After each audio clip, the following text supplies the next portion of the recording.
Études supérieures et handicap, c'est possible.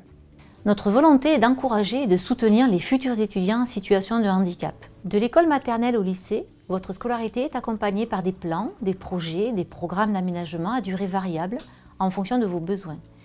Certains dispositifs sont mis en place par l'équipe enseignante, alors que d'autres nécessitent une notification de la MDPH mise en œuvre dans le cadre d'un PPS, projet personnalisé de scolarisation. Ce qui change en rentrant dans l'enseignement supérieur, jusqu'à la terminale, vous étiez sous statut élève. À ce titre, vous bénéficiez des aménagements, des adaptations pédagogiques, voire des compensations notifiées par la MDPH, aide humaine, matériel adapté, etc.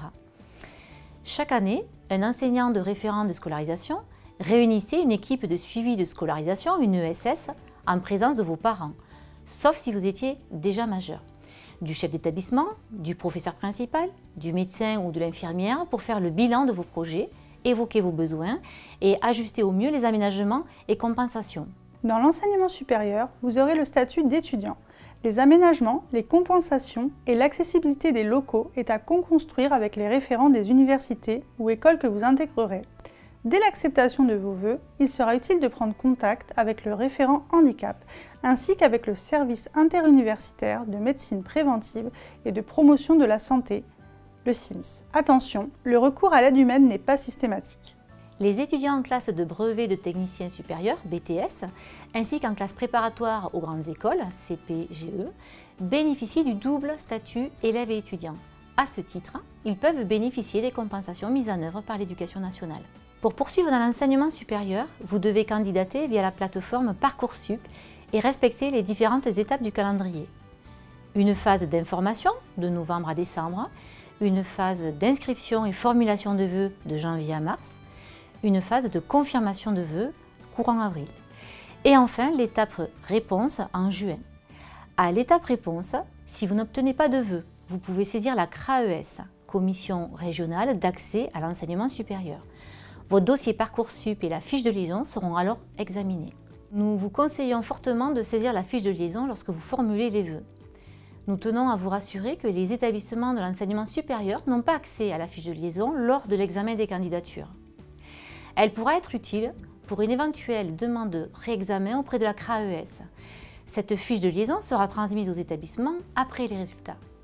Vous pourrez alors prendre contact avec les référents handicap des universités ou écoles afin de co-construire les aménagements spécifiques répondant à vos besoins. La fiche de liaison doit être retournée avec un certain nombre d'éléments.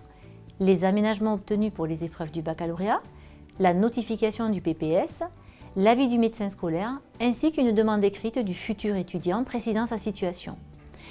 Ce dossier est à renvoyer au médecin conseiller technique du recteur à l'adresse qui s'affiche ici.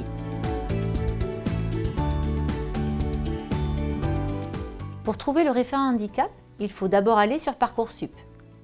Cliquez sur l'onglet « Rechercher une formation », tapez dans la barre de recherche les mots-clés de la formation, sélectionnez la formation qui nous intéresse. Par exemple, ici, licence psycho sur Toulouse.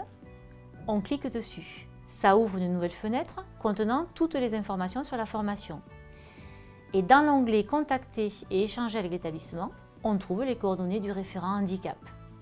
Vous pouvez également trouver les coordonnées téléphoniques et mail ainsi que l'adresse du service handicap de votre établissement en consultant son site internet.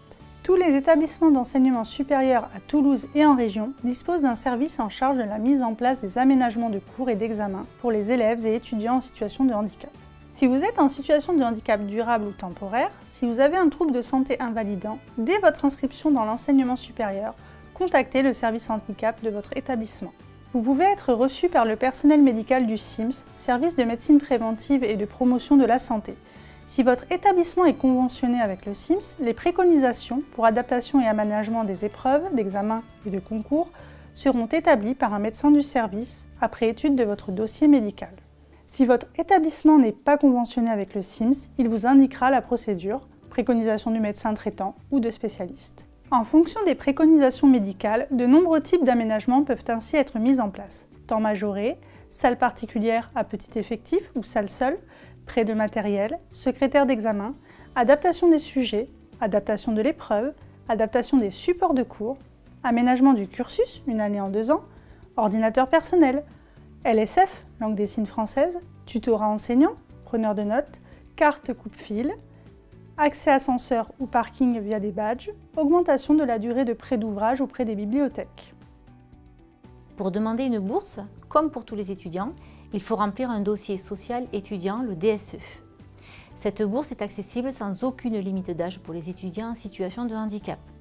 Ils peuvent également bénéficier de bourses sur une durée plus longue. À la rentrée 2023-2024, elles ont été revalorisées pour les étudiants en situation de handicap et les étudiants aidants à 4 points de charge supplémentaires. Il existe aussi des bourses spécifiques, la bourse en dynamique et JVK. Concernant les logements, 455 logements réservés aux personnes à mobilité réduite, dits PMR. Parmi ces logements, 20 sont réservés aux étudiants porteurs de handicap lourd nécessitant une assistance. Ces logements domotisés au sein de la résidence Clément Ader sont gérés en partenariat avec Réseau qui garantit le service d'accompagnement et d'hébergement pour étudiants handicapés et dépendants. Un dossier doit être constitué auprès de Réseau et l'étudiant doit bénéficier d'une orientation SAVS, service d'accompagnement à la vie sociale, de la part de la MDPH.